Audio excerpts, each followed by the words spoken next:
been a little over a year since I first reviewed the Asus ROG PG279Q, a gaming monitor which I've loved from day one and have used as my main monitor ever since.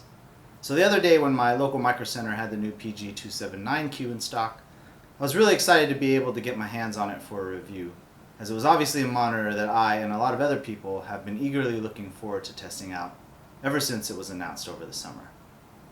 For those that might be in the market for an awesome gaming panel, you probably already know that the 279Q comes with a couple of major differences in screen tech versus the previous model.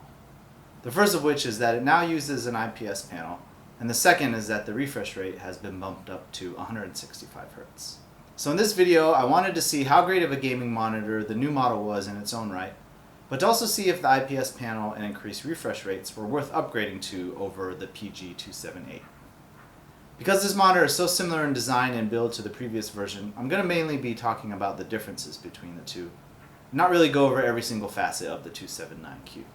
But I will give a brief overview of the monitor, talk about the major differences versus the 278, give my overall usage impressions, and then finally let you know if the 279Q is everything we've been waiting for in a 1440p gaming monitor.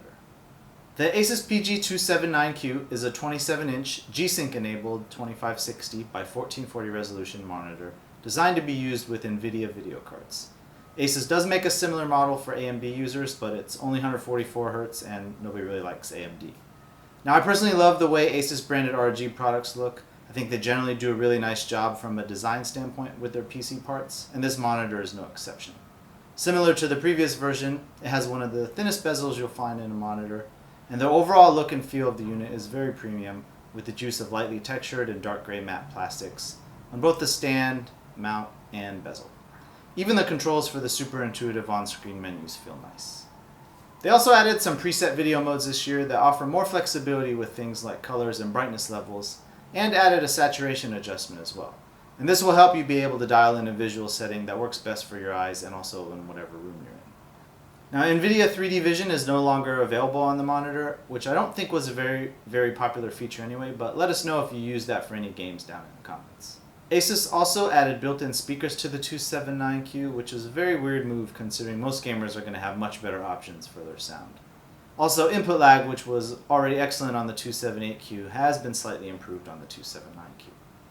Asus also added an additional HDMI port in addition to the normal display port in the back, and it's a very convenient thing if you wanted to share your computer to monitor with something like an Xbox or a PS4, although the HDMI input is limited to just 60 Hz. There is also an option to prevent the monitor from going to sleep by turning off the input port's deep sleep function in the on-screen display menu. This will allow you to be able to instantly turn the monitor on and off, which is a really nice and actually underestimated feature in my opinion to have versus having to wait around for the monitor to wake up from sleep just using the mouse. There are a few aesthetic differences as well, including the ROG logo on the base that now lights up and some additional branding on the bezel, both of which I think are a little bit of a step backwards in terms of design. I can never understand why manufacturers feel the need to emblazon their products with so much different branding and logos, but it's really not that huge of a deal. I just personally think less is more here. But let's move on to the differences that actually matter.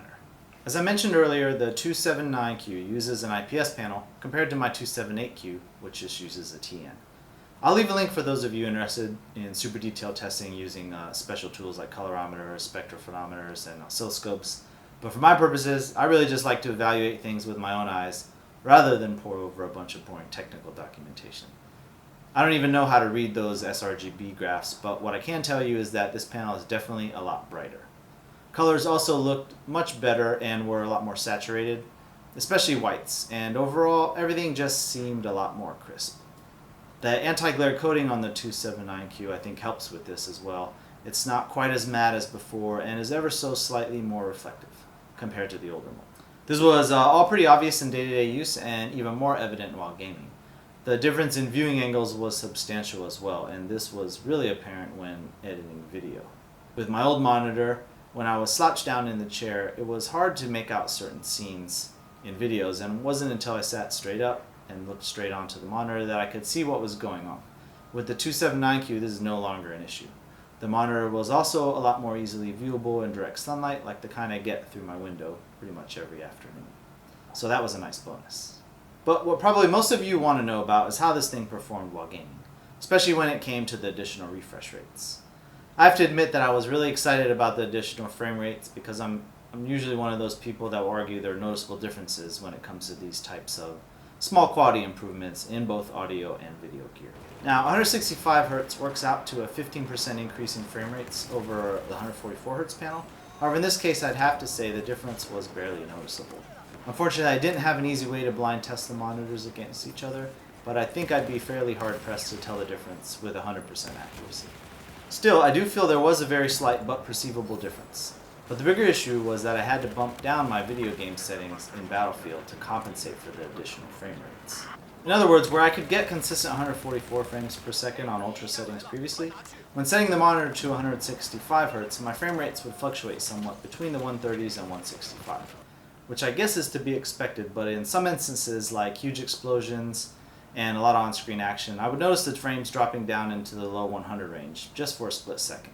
Then it would go back up again, but it was something I would never really notice when gaming at 144 Hz.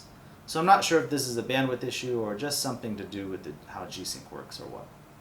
Now, I would have loved to be able to have a consistent 165 on screen, but I just don't quite have the horsepower to maintain that at the highest settings. In order to get a consistent 165 frames per second, I had to turn down a lot of the video settings to either high or in a lot of cases medium, and to me that wasn't worth the trade-off, especially considering I could barely tell the difference to begin with. Just so you have a gauge, I have a 980 Ti card, so your mileage may vary of course depending on your own setup and whatever game you're playing. But in my experience, turning the max refresh rate up from 144 to 165 Hz resulted in a lot more variation in my frames per second. Being that this is an IPS panel, I did want to mention a little bit about IPS glow.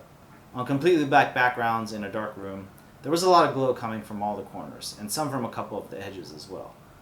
So I know no panel is going to be perfect, and while my 278 didn't suffer from glow, it did have some minor clouding issues. But the issues on the 279Q seemed more apparent to me. On its own, this wasn't a deal breaker, but it was bad enough that I would definitely exchange it until I found one that I was happy with, since the level of glow will vary somewhat from panel to panel in manufacturing. Again, this was only noticeable with black wallpaper and in a dark room, and any other time it just wasn't really an issue. But knowing it was there bothered me, considering this was an $800 monitor. There's also one other significant improvement with the newer model, and that was with overshooting. So this is kind of hard to capture on video, but it basically has to do with a pixel overshooting its final color value. So what it looks like is inverse ghosting. With images on white backgrounds or text, this effect was pretty pronounced on my 278Q, but on the 279Q it was virtually gone. I noticed this most when dragging windows around and watching the menu bar, or in Battlefield maps where there was heavy snow, as it's most visible on white images. So this was a nice welcome improvement, and one of the main differences I noticed immediately, in addition to the brightness and color differences with this monitor. All in all though, this is definitely a better monitor than the previous ROG Swift, but I don't think that should come as a surprise to anyone. If I was going to be buying a new gaming monitor today, this would be the one I'd definitely get. However, already owning the older 278Q to me is good enough for now, and you can find the 278Q selling in the low $600 price range online, while the new 279 currently retails for $799, and I do think it's worth the premium in price. If it weren't for the 34-inch 100Hz monitor coming out soon from Asus, I'd probably go ahead and sell mine and upgrade to the 279Q today.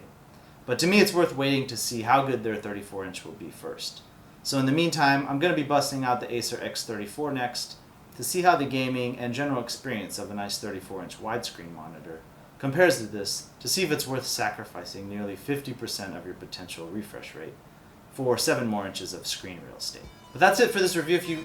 Please remember to subscribe if you want to see those additional monitor reviews coming out. And thanks a lot for watching to the end. You guys take care.